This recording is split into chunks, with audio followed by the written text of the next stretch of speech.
आइए देखते हैं, मजा आएगा। पिक्चर चालू करो बे। मैं पूछना चाहता हूँ, मुसलमान क्या बाबर की औलाद है? हम तो नहीं मानते, ये समाजवादी पार्टी कह रही है कि मुसलमान बाबर की औलाद है। अगर वो वापस नहीं ले रहे हैं, और मैं पूछना चाहता हूं उसमें तुम किसके लिए है? तुम किसके लिए है? तुम हिंदुओं के लिए है? नहीं, उसमें तो काट छाट करके रखनी है ना।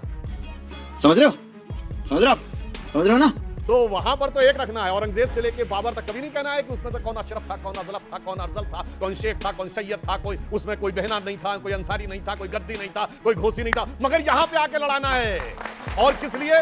मुझे इसलिए इस बात पे दुख है, जो सभापति राज्यसभा कह रहे थे कि देश के जितने भी महान योद्धा हैं उनके साथ सम्मान का व्यवहार होना चाहिए। मैं सिर्फ कहना चाहूंगा, राणा संग्राम सिंह भारत की उस महान परंपरा के प्रतीक हैं जिनके लिए कहा गया है, तरुके पत्ते पत्ते पर अंकित राणा की अमर कहानी है, मिटी नहीं पर्वत पद से चेतक की चरण निशानी है।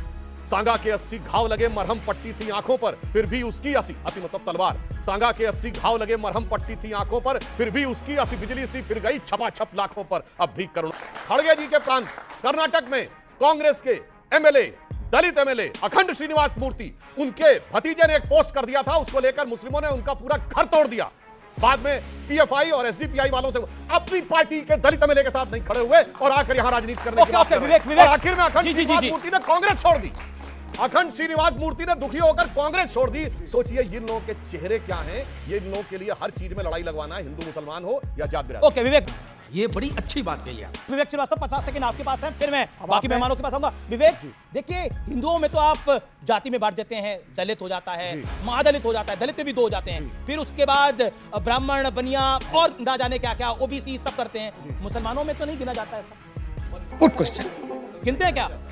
नहीं, देखिए मेरी बात सुनिए, अब ये मैटर्स को कॉम्प्लिकेट कर रहे हैं। अच्छा, पहली चीज तो ये बाबरनामा पढ़ लें। 500 से 600 के बीच में या तो 560 या 590 पृष्ठ पे लिखा हुआ है कि राणा सांगा ने अपने एनवॉय को बाबर के पास भेजा था कि मिलकर के हम युद्ध करेंगे लोदी के खिलाफ। और भी मैं कई टेक्स्ट कोट कर सकता हूं, लेकिन राणा सांगा गद्दार नहीं कहे जा सकते, क्योंकि अगर आप एक राजा हो, आप अपने एलाइज बनाते हो। औरंगजेब की सेना के अंदर राजा जसवंत सिंह भी थे, राजा जय सिंह भी थे। शिवाजी की सेना के अंदर मुस्लिम सिपाही और सेनापति थे।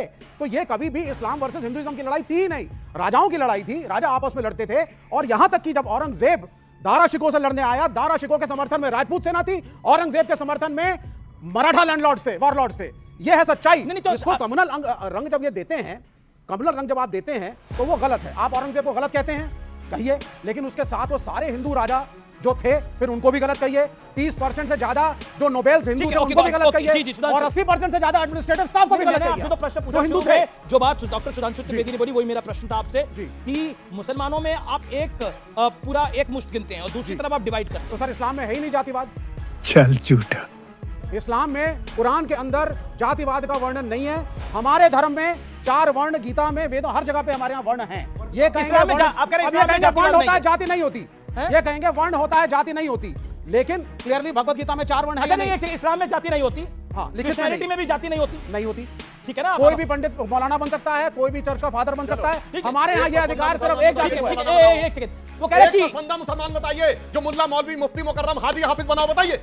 मैं बताता हूँ, दर्जनों हमारे शेड्यूल कास्ट है। ये हुई ना बात।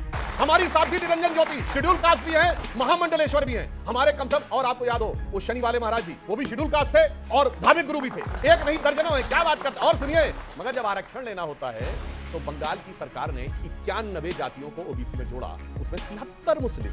अब जाति आ जाती है, उसमें 73 मुस्लिम। और जब ओबीसी कमीशन ने यह जवाब पूछा कि इतने सारे मुस्लिम कैसे हो गए, तो जानते हो उनका जवाब दिया, नहीं ये वो जातियां हैं जो कन्वर्ट होने से पहले भी वही थी, इसलिए वो, यानी कन्वर्ट होने के बाद भी जात वही रहेगी। तब पूछा गया कि इतना बड़ा कन्वर्जन कैसे हो गया, इस पे उन्होंने मौन धारण कर लिया बंगाल वालों। क्या बीजेपी ये कहना चाहती है कि जातिवाद देश की समस्या नहीं रही?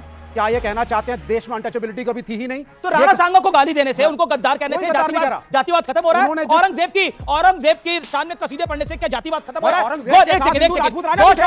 गौशाला को बदबूदार कहने से क्या जातिवाद खत्म हो रहा है? बताइए। आप जब गाय कूड़ा खाती है सड़क पे, उसके लिए कोई नहीं डिबेट है, गाय कूड़ा खाती है, गलत डिबेट है। उसके लिए प्लास्टिक बंद हो रहा है और उसके लिए मुहिम चल रही है। 25 साल से ज्यादा एमसीडी में बीजेपी का शासन था, क्यों है गाय सड़क पे? दिल्ली के एमसीडी ले दिल्ली के अंदर कमाल की बात है। ओके, एक सेकंड